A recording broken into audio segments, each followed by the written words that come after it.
अस्सलाम वालेकुम नाज़रीन, प्रोग्राम है आज पाकिस्तान के साथ। अरफान अहमद खान साहब हमारे साथ हैं। खान साहब, आज पंजाब असम्बली में तो चमत्कार हो गया। मरियम ने 220 वोट और आफ्ताब ने 0। आपने अपनी ज़िंदगी में इस तरह का कोई पार्लियामेंट का सिस्टम देखा है?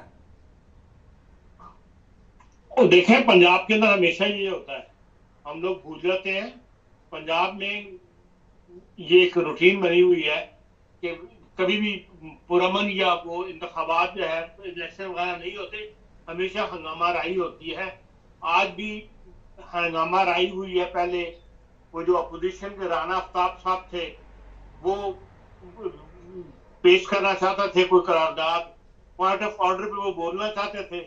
अब का जो असम्बली की कार्रवाई चलाने का जो तरीकेकार है या कानून साजी है, उसके मुताबिक जिस दिन वजीर आला का इंतखाब होता है उस दिन कोई और कार्रवाई नहीं होती, कोई पॉइंट ऑफ ऑर्डर नहीं होते, कोई प्राइवेट सवाल जवाब नहीं होता। उस दिन सिर्फ स्पीकर का इलेक्शन होना होता है। यही वजीर आला के इलेक्शन पे होता है कि जब से चीफ मिनिस्टर का इलेक्शन होगा उस वक्त कोई कार्रवाई नहीं होगी, सिर्फ चीफ मिनिस्टर। जब चीफ मिनिस्टर हलफ उठा लेता है, उसके बाद फिर पंजाब के अंदर जो डे टू डे चीजें कहना चाहिए, रियासती काम जो है वो शुरू होते हैं। फिर जब असम्बली का इजलास बुलाया जाता है, फिर आप वो तमाम कार्रवाई कर सकते हैं जो असम्बली में आमतौर पर सवाल जवाब ये वो पॉइंट ऑफ ऑर्डर वगैरह शुरू करते हैं। लेकिन क्योंकि राना आफ्ताब साहब ने शुरू में ही ये छोड़ डाल दिया कि मैंने पॉइंट ऑफ ऑर्डर पर बोलना है, और स्पीकर मलिक मोहम्मद साहब ने कहा कि आपको आज कानून अलाउ नहीं करता, सिर्फ चीफ मिनिस्टर का होगा, उसके ऊपर उन्होंने एहतजाज किया और वो असम्बली से बाहर चले गए। जो इत्तेहाद काउंसिल वाली आजाद उम्मीदवार जो एक नई जो सुन्नी इत्तेहाद काउंसिल के नाम के ऊपर पंजाब हुआ है, फिर वो बाहर चले गए। तो फिर इन्होंने स्पीकर साहब ने 4 मेंबरान की एक कमेटी बना दी, भाई आप जाएं और इनको बना के लेके आए। वो 4 बंदे गए थे, लेकिन वो नहीं माने, इसलिए कि उन्होंने हारना था। तो वो उससे बचने के लिए उन्होंने ये तरीका इख्तियार किया, इसलिए उनको 0 वोट पड़ा कि वो हाल में मौजूद ही नहीं थे, चले गए हुए थे। अभी तक क्योंकि सारों ने हलफ नहीं उठाया हुआ, अभी चंद लोग रहते हैं जिन्होंने हलफ उठाना है पंजाब असम्बली के अंदर, इसलिए हो सकता है उनमें अपोजिशन के लोग भी हो तो उनका भी वोट भी शुमार नहीं हो सका, इसलिए 0 वोट पड़ा। खान साहब, आज क्या मैसेज गया पाकिस्तान के अवाम को? जो हालात पाकिस्तान में देखे जा रहे हैं, जिस तरह एक कब्जा ग्रुप की शक्ल में सिस्टम चलाया जा रहा है, इससे अवाम को कोई रिलीफ मिलेगा? देखिए, अवाम को रिलीफ इन सियासतदानों ने अवाम को रिलीफ नहीं देना। अगर आपने आज एक्सप्रेस की वो न्यूज पढ़ी हो, तो जो बजट मांगा है नेशनल असेंबली के लिए, वो 1.4 बिलियन का कितने का बजट उन्होंने मांगा है कि हमें तनख्वाहें वगैरह और उनके अलाउंसेस के लिए उन्होंने बजट बना के हुकूमत को दिया है। हुकूमत के पास से सांस लेने के लिए, जिसे कहना चाहिए, ऑक्सीजन खरीदने का भी पैसे नहीं है, और वो इतना पैसा मांग रहे हैं नेशनल असेंबलियों के लिए, डेली अलाउंसेस के लिए, और उसके लिए 1.5 लाख रुपए की तनख्वाह, फिर 38,000 रुपए डेली अलाउंस, 150 रुपए पर किलोमीटर। अब आप मुझे बताएं कितनी दूर है वो जो असेंबली हॉल्स के जो इनके बने हुए क्वार्टर, या वो जो जहाँ पे असेंबली के मेंबरान के लिए बिल्डिंग बना के दी है, वहां से असेंबली हॉल कितनी दूर है? बंदा पैदल चल के जा सकता है, उसके लिए भी 150 रुपए पर किलोमीटर वो चार्ज करेंगे। जहाजों के टिकट अलग है, डोमेस्टिक फ्लाइट फ्री कर दी है कि जी आप डोमेस्टिक में जा। तो इन लोगों ने आवाम की खिदमत नहीं कर रही। पाकिस्तान का ये कल्चर बन गया हुआ है, जो भी सियासत में आता है वो अपने मुफाद के लिए आता है, अपने आप को रिच करने के लिए आता है। वो काम ये भी करेंगे, ये जारी रहेगा, आवाम को कुछ नहीं मिला।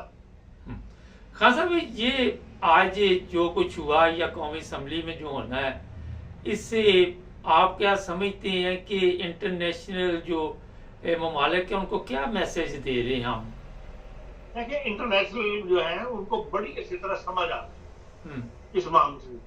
यही बात डेनमार्क के सफीर ने कल तकरीर की है पाकिस्तान के अंदर। आपको पता है पाकिस्तान में इसमें बहुत बड़ा जो एक मसला बना हुआ है वो टेक्सटाइल सेक्टर है। टेक्सटाइल सेक्टर ही एक वाहिद इंडस्ट्री है जिसे पाकिस्तान एक्सपोर्ट करता है और पाकिस्तान को कमाता है। चावल और टेक्सटाइल, ये दो ही चीजें हैं जिससे पाकिस्तान की मेन इनकम है एक्सपोर्ट की सूरत में।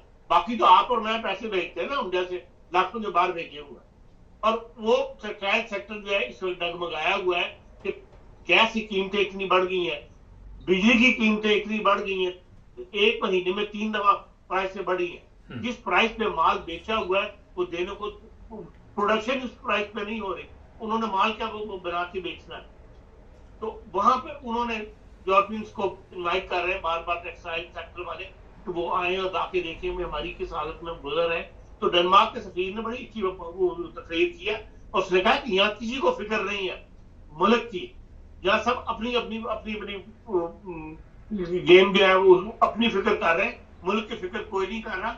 और इसलिए आप जो इंडस्ट्रियल है उनको कहा है, नसीहत की कि आप लोग खुद अपने आप को ऑर्गेनाइज हो, आप हुकूमत की तरफ ना देखें। अगर आप अपना बिजनेस चलाना चाहते हैं तो आपको खुद अपने रास्ते पैदा करने चाहिए, खुद अपने आप को ऑर्गेनाइज करना चाहिए। तो ये सूरत हाल से मुल्क गुजर रहा है। इसलिए आप ये मत समझे कि भाई इंटरनेशनल कम्युनिटी को क्या मैसेज आएगा। इंटरनेशनल कम्युनिटी बड़ी अच्छी तरह समझती है पाकिस्तान के हालात को, इसीलिए सब ने पीछे हट गए और सब ने हाथ खींच लिया हुआ। खान साहब, ये कल सदर पाकिस्तान ने भी पुलिस पर इल्ज़ाम लगाया कि तशद्दुद का रास्ता अपनाया गया, लोगों को मारा पीटा गया, ट्विटर बंद है, सोशल मीडिया पर पाबंदी है। ये सब कुछ जो कुछ हो रहा है, अभी जो हमारे पास इतला है कि मरियम के वज़ीर आला बनने के बाद और लोगों को नंगा किया जाएगा और लोगों को मारा जाएगा, आप क्या कहते हैं? देखिए, बेसिकली तो इनको जो सूरत हाल दरपेश रही है, जो कुछ तरीके इंसाफ ने किया इनके साथ, उसका मुल्क को, मुल्क की साख को, आवाम को नुकसान ही हुआ है। इसलिए बेहतर तो ये है कि अगर समझदार है तो मरियम खुद एक औरत जात होते हुए उन्हें इन किस्म के मामलात को नहीं रखना चाहिए। जो सेक्टर है तरीके सियासी पार्टियों के अंदर या नून लीग के अंदर राना सनाउल्ला टाइप लोग जो हैं उनको हुकूमत में नहीं लेना चाहिए। उनको ऐसे शरफा जो है उनको चुनना चाहिए, उनको साथ रख के तो हुकूमत करनी चाहिए। तो फिर तो वो कल्चर जो है पुलिस कल्चर उससे बची रहेगी। और अगर फिर ये राना सनाउल्ला टाइप के लोग इन्होंने शामिल कर लिए, जिनकी तादाद काफी है नून लीग के अंदर, तो फिर ये है कि इनके लिए भी मुश्किल पैदा होगी और हालात जो है वही गुंडागर्दी वाले और पुलिस की धांधली वाले जो है वही हालात रहेंगे। लेकिन जो आज बयान दिया है उसने, पहला बयान मरियम ने, वो जो वाकया हुआ है लाहौर इशरे की मार्केट के अंदर, जिसने हलवा लफ्ज का अरबी में खत्ताती के अंदर लिबास पहना हुआ था, उसके ऊपर उनका बयान तो बड़ा सुलझा हुआ बयान आया है और उन्होंने कंडेम किया है इन ऐसे लोगों को और उन पार्टियों को जिन लोगों ने ये हरकत की, और अप्रिशिएट किया है पुलिस की जुर्रत को, उस खातून पुलिस अफसर की जिसने उस औरत की जान बचाई। और ये भी उन्होंने कहा है कि भाई इस किस्म की इंतहा पसंदाना रवैये जो है उससे मुल्क बदनाम हो रहा है, इनको रवैयों को हमें खत्म करना चाहिए। यही बात जो है आसन इकबाल साहब ने भी की है इसी केस के रेफरेंस के अंदर। अगर तो ये बात समझ जाए तो फिर तो पाकिस्तान के अंदर हालात बेहतर हो सके, आहिस्ता आहिस्ता इस इंतहा पसंदी से जान छुड़ाई जा सकती है जी।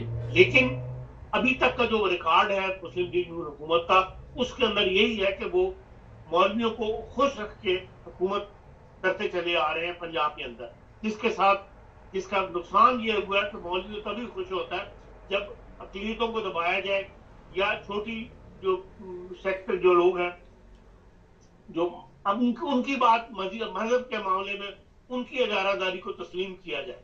चले, बहुत शुक्रिया कानून का आइन जो है उसको ना देखा जाए, बल्कि जो मौलवी चाहता है वही किया जाए। यही जो है सुप्रीम कोर्ट के अंदर जो मुबारक सानी का केस है उसके अंदर भी यही हो रहा है कि भाई हर उलमा यही चाहते हैं कि जो तशरीह वो कर रहे हैं उसको तस्लीम किया जाए। तो इस किस्म के हालात जो अगर से बचना चाहते हो तो फिर जो बयान दिया है मरियम ने या हसन इकबाल साहब ने, उसको मुस्तकिल पॉलिसी का हिस्सा नून लीग बना ले तो फिर ज्यादा बेहतर। चले, बहुत शुक्रिया खान साहब।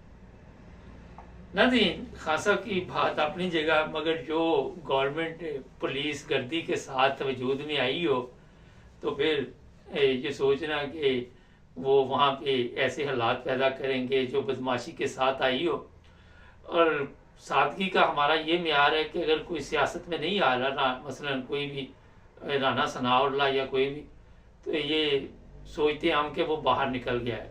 ये नहीं पता कि उन्हीं के मशवरे के साथ सिस्टम चलता है, उन्हीं के मशवरे के साथ सारा कुछ चलता है। ये तशद्दुद में इजाफा होगा, अभी मैं आपको बता देता हूँ, लिख लें। और लोगों के साथ इतना जुल्म होगा कि ज़िया का दौर भूल जाएंगे और दौर भी जो है वो भूल जाएंगे। पाकिस्तान के लिए, पाकिस्तान की अवाम के लिए बड़ा कोई अच्छा दिन नहीं है। हमारे चैनल को सब्सक्राइब करें, जुड़े रहें हमारे साथ। जी हाँ, जुर्म कभी छुप नहीं सकता। आज जर्मनी में एक ऐसे केस की बात करेंगे जो मेरा ख्याल आपके लिए भी सबक का बायस बन। जी नाज़रीन, आप सबको पता है कि जो यूरोपियन पुलिस है वो अपने मुजरिम को नहीं छोड़ती, कितना अरसा भी गुजर जाए। मगर यहाँ पे जो सिस्टम है यूरोप में, वो ये है कि जैसे जैसे जदीद तरक्की होती जा रही है, वैसे वैसे पुराने मुजरिम भी पकड़े जाते हैं। आज जिस केस की बात करेंगे, ये इलाका है जनाब फ्लेंसबर्ग। हेम्बर्ग से तकरीबन 150 किलोमीटर दूर है। और जो लोग जर्मनी में रहते हैं उनको पता है कि फ्लेंसबर्ग बड़ा मशहूर ये सिटी है। जो भी गाड़ी तेज़ चलाता है या कोई ऐसी हरकत करता है तो फ्लेंसबर्ग में पॉइंट लगते हैं उसके ना।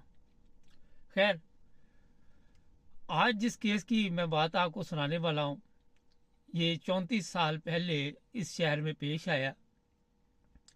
और आप हैरान होंगे कि 34 साल बाद जिस बंदे को पकड़ा वो कौन था और उसने किया क्या। हुआ ये कि वहाँ पे एक खतून रहती थी जो कि 70-75 साल की थी। और फिर उसके जो हमसाए थे उनके साथ बड़े अच्छे तल्लुकात थे। तो जो हमसाए थे वो एक दिन आए, कहने लगे हमने कहीं जाना है, तो आप अकेली हो तो घर में ध्यान से रहना। खैर, वो चले गए और बाद में जब वो वापस आए तो वो औरत जो थी वो मुर्दा पड़ी हुई थी। अब पुलिस को कॉल की गई। जब पुलिस आई वहाँ पे तो उन्होंने जनाब काफ़ी मेहनत की कि कोई सुराख मिल जाए, मगर कोई ऐसा सुराख ना मिला, ना कोई फिंगरप्रिंट, ना कोई ऐसी चीज़ जिसकी वजह से वो मुजरम तक पहुँच सकते। मगर जो लोग यूरोप में रहते हैं उनको पता है यहाँ की पुलिस जो है वो हिम्मत नहीं हारती, और फाइल उस वक्त तक बंद नहीं होती जब तक वो किसी किनारे पे ना लग जाए। खैर, अब जनाब पुलिस जो है वो काफ़ी देर उस बंदे को तलाश करती रही जिसने ये काम डाला था, और बंदा नहीं मिला। ऑफिसर आते गए जाते रहे, कोई पेंशन पे चला गया, फिर नया आ गया। इसी तरह जो ज़िंदगी थी वो चलती रही, और पुलिस को बार बार इस फाइल पे काम करने का मौका मिला, मगर कोई ऐसी चीज़ ना मिली जिसकी वजह से वो जनाब उस बंदे को पकड़ते। फिर ये हुआ कि जनाब पुलिस ने जब नया सिस्टम आया डीएनए टेस्ट का तो वो किया, क्योंकि इनके पास महफूज था। और फिर कुछ साल पहले, जी हाँ, कुछ साल पहले उस इलाके के लोगों को कहा कि जनाब आप बिल्कुल दोस्ताना रंग में हम आपको ये रिक्वेस्ट कर रहे कि अपना डीएनए टेस्ट दें। सबका टेस्ट लिया गया, 1200 लोगों का, फिर भी नाकामी। ये केस बंद नहीं हुआ। फिर कुछ लोगों को बुलाया गया तो एक बंदा जिसकी उम्र 51 साल, उसका डीएनए टेस्ट जो था वो मैच कर गया उस केस के साथ। पुलिस ने फिर उसे बुलाया और पूछा, जब पहले तो वो नहीं माना। फिर जब पुलिस ने बताया कि अब हमारे पास ये सबूत है और हम अदालत में जा सकते हैं, तो फिर उसने बताया कि हाँ वो मैं था। अब आप लोग हैरान होंगे कि वो कौन था। वो कहता मेरी उम्र 17 साल थी और मैं डकैती की नीयत से गया उस घर में, और डकैती मैंने की, जो भी पैसे पूसे छीन लिए औरत से, और फिर यहाँ पे बात नहीं ख़त्म हुई। कहता है कि मैंने फिर उसे कत्ल कर दिया। जब मैंने कत्ल कर दिया तो मेरे जो दिल में शैतान था उसने कहा कि अब ये बूढ़ी औरत है, मर भी चुकी है, फिर उसके साथ इसने ज़ना भी किया, मरी हुई औरत के साथ। और इस तरह 17 साल की उम्र में ये पहला काम इसने डाला। और ये बता रहे हैं कि अब खुद बच्चों वाला है, बच्चे बड़े हो चुके हैं। लेकिन जो सबसे बड़ी और अहम बात थी कि हुआ कैसे ये सब कुछ, कौन था, कहाँ पे रहता था। तो जब पुलिस ने पूछा कि रहते कहाँ थे उस वक्त आप, तो वो कहने लगा मैं उसी बिल्डिंग में रहता था।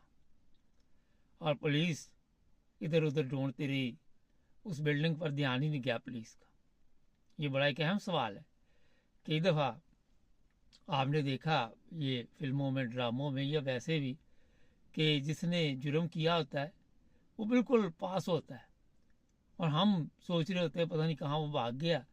और कई जगह पे गलत फहमी पैदा करने के लिए कोई ऐसा काम डाल देते हैं कि पुलिस किसी और इलाके में ढूंढती रहे।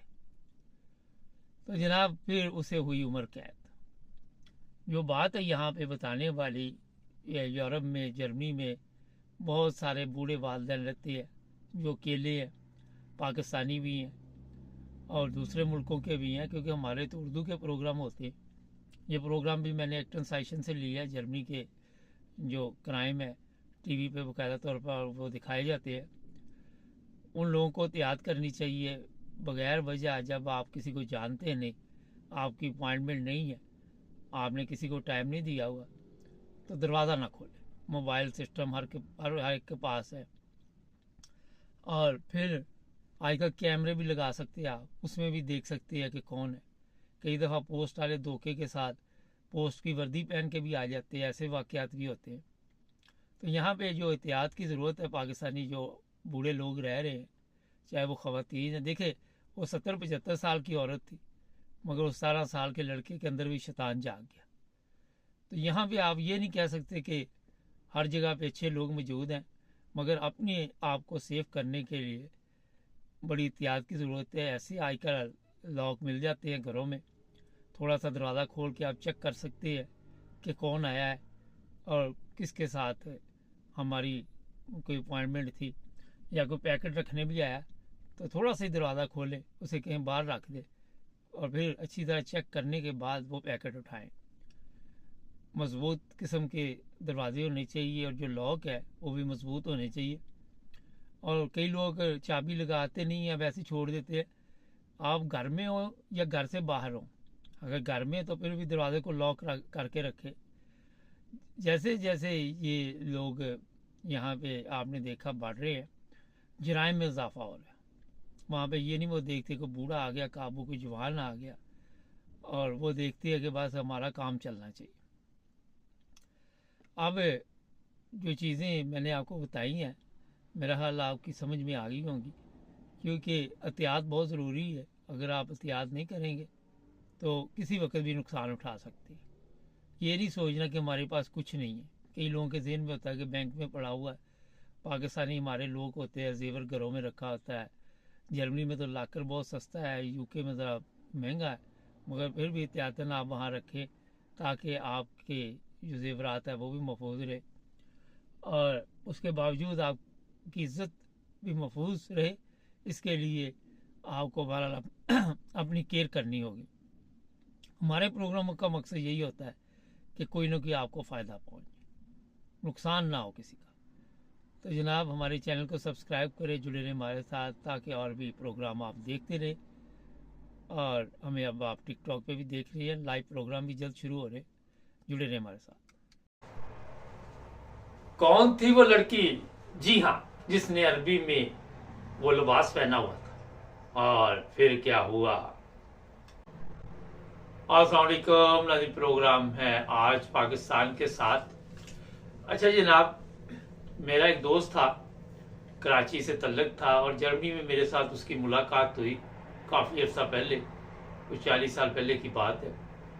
तो वो कहने लगा कि मैं बाइक पे जा रहा था, एक खतून उसने रोड जो है वो देखकर क्रॉस नहीं किया और मेरे साथ एक्सीडेंट हो गया। कहता अभी मैं नीचे ही गिरा हूँ तो वहाँ पे एक हजूम इकट्ठा हुआ और उन्होंने मुझे मारना शुरू कर दिया। किसी ने ये नहीं देखा कि जनाब गलती किसकी है और क्या हुआ क्या है।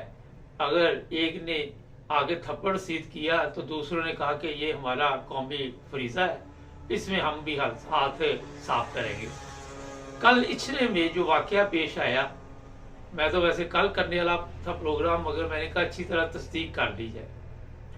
वहां पे एक खतून को इसलिए तशद्दुद का निशाना बनाया गया और उसे जान से मार देने के लिए लोग बाहर निकल आए। हजूम, जी हाँ, कि उसने जनाब एक लिबास पहना हुआ था जिसमें अरबी में कुछ लिखा हुआ था। फिर उसको एक पुलिस वाली ने बड़ी हिम्मत के साथ वहां से निकाला और लेके गई। जो बात आज आपको बताएंगे वो सबसे जरूरी ये है कि हमारे पास एक तो तालीम नहीं है, दूसरा हमारे पास जहालत की कमी नहीं है। जहालत में हम इतनी तरक्की कर चुके हैं कि किसी को ना अक्ल है ना मौत है, और हम समझते हैं कि अरबी कुछ भी लिखा हो वो पता नहीं कोई ऐसी कुरान की बेहुरमती हो सकती है, कोई मजहबी बेहुरमती हो सकती है, उसके अलावा कुछ भी नहीं हो सकता। अरबी हमारे ज़हन में यही चीज़ है कि सिर्फ जो मर्जी लिखा हो, मगर हमने बगैर तस्दीक किए, बगैर अपना पता किए उस पर हमला कर दिया। और अगर वो पुलिस वाली बहादुर जो औरत है वो ना आती, जिसकी तस्वीर भी आप देख रहे, तो मेरा ख्याल है कि उसको जान से मार देना था। ये हालत हमारी है पाकिस्तानियों की। ये बात मैंने इसलिए कही कि आज तक बेशुमार बेगुनाह लोग मजहबी नफरत का शिकार क्यों बन चुके हैं कि हम मजहब को समझते ही नहीं है, हमें मजहब का इल्म ही नहीं है। अभी आप अरब कंट्रियों में चले जाएं, अरबी हर जगह पे लिखी होती है, वहां पे बोर्ड लगे हुए हैं उस पर भी अरबी लिखी हुई है, वहां पे किसी ने लिबास पहना हुआ है, कंपनी का इश्तिहार दे रहा है तो अरबी लिखी हुई है। मगर क्योंकि हमारे उलमा ने ये बहुत बड़ा कारनामा किया, क्या है, हमारे लोगों को बताया ही नहीं इन चीज़ों का। और कल से कभी अशरफी आ जाता है, कभी कोई मौलवी आ जाता है और बताने के लिए कि जनाब हमने पढ़ा है वो, और वो कोई ऐसा मसला नहीं है, एक आम लिबास है। और कोई कह रहा है उस पर हलवा लिखा हुआ है, कोई कह रहा है उस पर कुछ लिखा हुआ है। तो उस लड़की की ज़िंदगी जो है, जिस तरह कल तकलीफ में गुजरी और आइंदा भी गुजरती रहेगी, सोशल मीडिया पे उसकी तस्वीरें चली, और मुझे लग रहा है अभी भी कई जाहल ऐसे होंगे, इतने मौलवियों को समझाने के बावजूद वो समझ से मेरा ख्याल है कि काम नहीं लेंगे, और कोई ना कोई ऐसा काम डालेंगे कि उस लड़की को अब पाकिस्तान रहना मुश्किल हो जाएगा। नाज़रीन, पिछले दिनों एक सुप्रीम कोर्ट का केस है, आज भी उस पर बातचीत करेंगे। आप सबके इल्म में है कि वो केस जो सुप्रीम कोर्ट में गया हुआ है, उस पर भी मैंने कल परसों प्रोग्राम में कहा था कि कोई पता तो करो कि उसने कोई जुर्म किया भी है या नहीं किया। चीफ जस्टिस हमारा वो कह रहा है 6 माह कैद है इसकी, इसने 13 महीने गुजार लिए। बाबा पहले चेक करो कि 6 माह भी ठीक गुजारे, 13 महीने क्यों गुजारे? ये बड़ा एक अहम सवाल है। अब मेरे पास ये इतला है कि जो अदालत है जिसमें उसका केस चल रहा है, वहां से कोई फैसला लिया जाए। हमारी जो हालत है पाकिस्तानियों की वो आप सबके इल्म में है, और फिर हम लोग गलती नहीं मानते। ये कोई पहली गलती नहीं है, बेशुमार दफा इस तरह के वाकयात पेश आए जब आप सबको इल्म है कि पाकिस्तान में जो लोग वहां पे रहते हैं वो ना तो मजहब के मुताबिक चलते, और ये जितना बड़ा हजूम इकट्ठा हुआ होगा, एक से एक बड़ा, उसमें से 2 नंबरी बंदा भी उसमें शामिल होगा, मिलावट वाला भी होगा, रिश्वतखोर भी होगा, जानी भी होगा, शराबी भी होगा, हर किस्म का, चरसी फीमी, क्योंकि शौहर वाला बंदा वहां पे नहीं जा सकता। कोई अमीर आदमी नहीं होगा जो बिजनेसमैन होगा। ये छोटे लोगों को इसलिए आज तक जहालत में रखा गया कि ये जाहल रहेंगे, इनकी नस्ल जाहल रहेगी। और फिर जब आपकी हर तरफ जहालत होगी तो जिसको मर्जी आप चीफ मिनिस्टर बना लें, जिसको मर्जी वजीर आज़म बना लें, जिसको मर्जी सदर पाकिस्तान बना ले, जिसको मर्जी आप जहां पे मर्जी बैठा दे। ये हालत है हमारी। अंदाजा लगाए, पिछले दिनों एक जो चीफ जस्टिस सुप्रीम कोर्ट ने रिमार्क्स दिए, उसके ऊपर फतवे शुरू हो गए सोशल मीडिया पे। मैं कहता हूं किसी ने तस्दीक नहीं की, चाहे वो उलमा थे, चाहे वो सहाफी थे। हारून रशीद जैसे सहाफी, वो भी आके तो अपनी दुकान लगा के बैठ गए। ना किसी में समझ, इन सहाफियों को आज तक ये समझ नहीं आई कि पाकिस्तान को सबसे ज्यादा नुकसान जो है वो कैसे पहुंचा, कौन लोग हैं। आज ये जो लोग मुसलमान अपने आप को कहते, काश ये मुसलमान होते। मैं सही बता रहा हूं, कहने में और करने में बड़ा फर्क होता है नाज़रीन। अंदाजा लगाए कि जिस कौम को ये नहीं पता आज तक चला कि मजहबी जो नफरत है उसके नतीजे क्या निकले, क्या हासिल हुआ, पाकिस्तान को क्या मिला मजहबी नफरत की वजह से। कुछ भी नहीं मिला। कोई ऐसी चीज नहीं मिली कि आपने मजहबी नफरत करके खुद कोई मजहब पर अमल किया हो। मुझे बताइए वहां पे कोई चीज दिखा दे। ये आपके इंतखाबात, आज वो असम्बली का इजलास था, वहां भी 2 नंबरी चल रही। जब हर जगह पे 2 नंबरी की जिंदगी गुजारने पर आप आदी हो चुके हो, फिर आपको ये नहीं समझ आ सकती कि गलत क्या है, ठीक क्या है। आपने कभी होश से काम ही नहीं लिया। कौम को कभी होश से काम लेने की तौफीक ही नहीं हुई।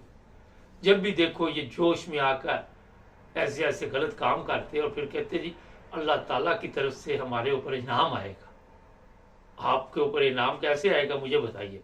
वो कोई काम है आपका ऐसे? कोई ऐसा कारनामा मुझे बताइए आके। आपके सियासतदान बताएं, आपके आर्मी चीफ बताएं, आपके जज बताएं, आपके इदारों में बैठे हुए लोग बताएं, कौन सा कारनामा? तशद्दुद, सिर्फ तशद्दुद। और अब आपको मैं ये बता देता हूं कि ये रुकने वाला नहीं है। ये रुकने वाला नहीं, ये कोई आखिरी केस नहीं है। इसके बाद भी इस तरह के केस चलते रहेंगे। अगर पाकिस्तान में कानून हो, अगर आइन हो, अगर लोगों में शऊर हो, लोगों में अक्ल मौत हो, लोगों में तलीम हो, तो मेरा ख्याल है कि फिर इस तरह के वाकयात पेश नहीं आते, फिर इस तरह का कोई प्रॉब्लम नहीं होता। मगर कौम को जाहल आज तक इसलिए रखा गया कि ये कभी भी होश में ना आ सके। और कौम ने भी पूरा हक अदा किया, ये मैं बता दूं। वो भी बिल्कुल मुतमिन है, वो भी उसी तरह ये सुमुन बुकमुन उमयुन, उनको समझ नहीं, अकल नहीं, मौत नहीं। हाँ जनाब, ये मैं बता देता कि ये मुल्क बड़ी कुर्बानियों के साथ हासिल किया। कायदे आज़म को क्या पता था कि ये मखलूक इस दुनिया में जो पाकिस्तान में रहेगी इस तरह के लोग होंगे जो मजहब के नाम पर ना कोई इंक्वायरी, ना कोई पता, ना कौन करता है किसी के मजहब की। अगर आप अपने मजहब के मुताबिक अच्छी जिंदगी गुजारे जो कुरान में लिखा हुआ, तो आपके मजहब की कौन बेहुरमती कर सकता है मुझे बताइए? कोई कर सकता है? कोई भी नहीं कर सकता, क्योंकि आप खुद अपने मजहब के मुताबिक नहीं चलते। आपने खुद मजहब को समझा ही नहीं। जो समझाने वाले वो तो ज्यादा टुन बादशाह, आपको इल्म ही है, अशरफी जैसे। कभी उसकी गाड़ी से कुछ मिल जाता है, कभी फजल रहमान का केस चल रहा था, कभी किसी का मौलवी का बच्चों के साथ बाहर आ जाता है, जिनसी जो कुछ भी होता है। इसलिए जनाब ये मुल्क आप यहाँ जो मर्जी करते रहे, जितनी मर्जी मेहनत करें, मेरा नहीं ख्याल कि जब तक आप में अक्ल और शऊर नहीं आएगा आप अपनी हालत नहीं बदल सकते। जी हाँ, हमारे चैनल को सब्सक्राइब करें। आज बड़े 2-3 अहम प्रोग्राम है, वो भी देखना मत भूलिएगा। जुड़े रहे हमारे साथ, मिलते हैं नए प्रोग्राम।